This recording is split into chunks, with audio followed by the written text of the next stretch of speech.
স্বাগতম সবাইকে। আজকের এই ভিডিওতে আমরা দেখব কিভাবে ক্লাস ছাড়াও নেম স্পেসের আন্ডারে ফাংশন রেখে কিভাবে কাজ করতে হয়। তো দেখতে পাচ্ছেন আমরা একটা ফাংশন ডট পিএইচপি ফাইলের ভিতরে একটা নেম স্পেস লিখেছি স্টিয়ার হেল্পার। ধরেন এই স্টিয়ার হেল্পার আমাদের অনেকগুলো ফাংশন থাকবে। তো আমরা একটা ফাংশন তৈরি করে নেই যে ফাংশন স্টিয়ার আপার বা যাই হোক ট্রিমার ট্রিমার নামে একটা ফাংশন তৈরি করলাম।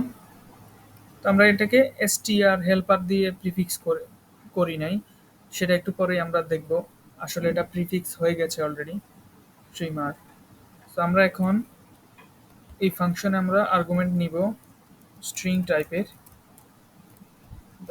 $str বা স্ট্রিং।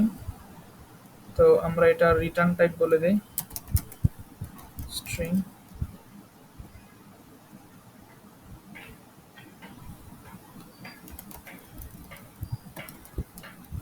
রিটার্ন ট্রিম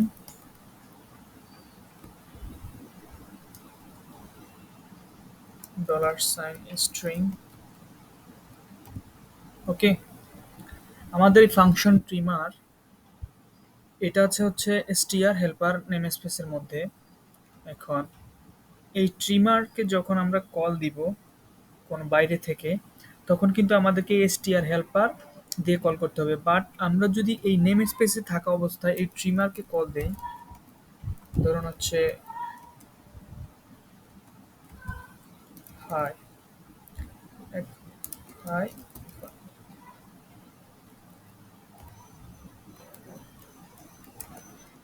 এখন আমাদের এই ট্রিমার এই দুইটা স্পেসকে কিন্তু বাদ দিয়ে আমাদেরকে হাই ইফাত কথাটা দেখানোর কথা। তো আমরা যদি রান দেই, হাই ইফাত কিন্তু আমাদেরকে দিয়ে দিচ্ছে, বাট কোনো হোয়াইট স্পেস নেই। আমরা যদি উইদাউট দ্য ট্রিম ফাংশন দিয়ে কল করি, এটা কিন্তু আমাদেরকে স্পেসগুলো সহ দিয়ে দিচ্ছে।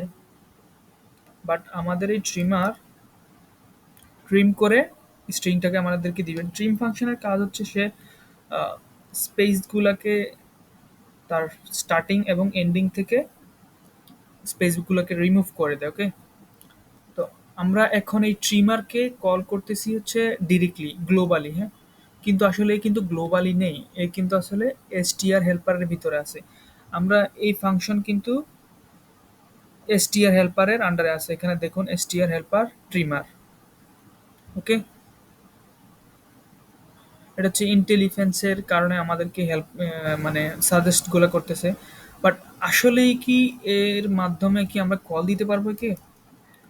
চলুন দেখি তো। আমরা নর্মালি যেভাবে নেম স্পেস ইউজ করে কল করি সেভাবে করে দেখি। রান দিলাম, বলতেছে যে call to undefined str helper. দেখুন এখানে একটু ফোকাস করি আমরা। এই নামে কিন্তু কোনো আমরা এই নেম স্পেসের আন্ডারে, আবার এই নেম স্পেসের আন্ডারে এই ফাংশন কিন্তু নেই। বাট এ হচ্ছে কি str হেল্পার ট্রিমার ফাংশনকে আমরা কল দিচ্ছি। বাট এখানে সে একটা কোয়ালিফাইড নেমস্পেস টার্মিনোলজির কারণে এখানে এই ভুলটা হচ্ছে। সে এই নেমস্পেসের আন্ডারে আছে, কিন্তু আমরা আরে বলে দিচ্ছি যে স্টিয়ার হেল্পার ট্রিমার। তো সে মনে মনে ধরে নিচ্ছে যে আপনি এইভাবে কল করতেছেন।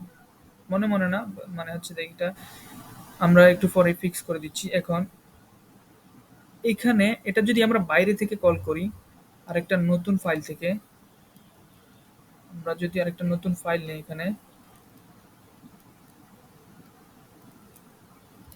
call.php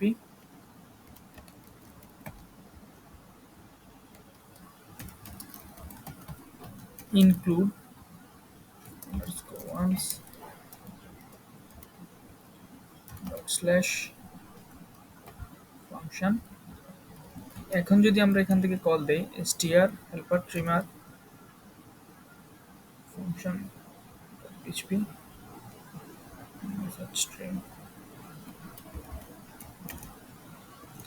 ওকে, হাই ইফাত কিন্তু এখন চলে আসছে। ওকে, বাট আমরা কি তাহলে এখানে থাকা অবস্থায় এই ট্রিমারকে কল দিতে পারবো না? পারবো। তো সেক্ষেত্রে আমাদেরকে এখানে বলতে হবে একটা স্ল্যাশ।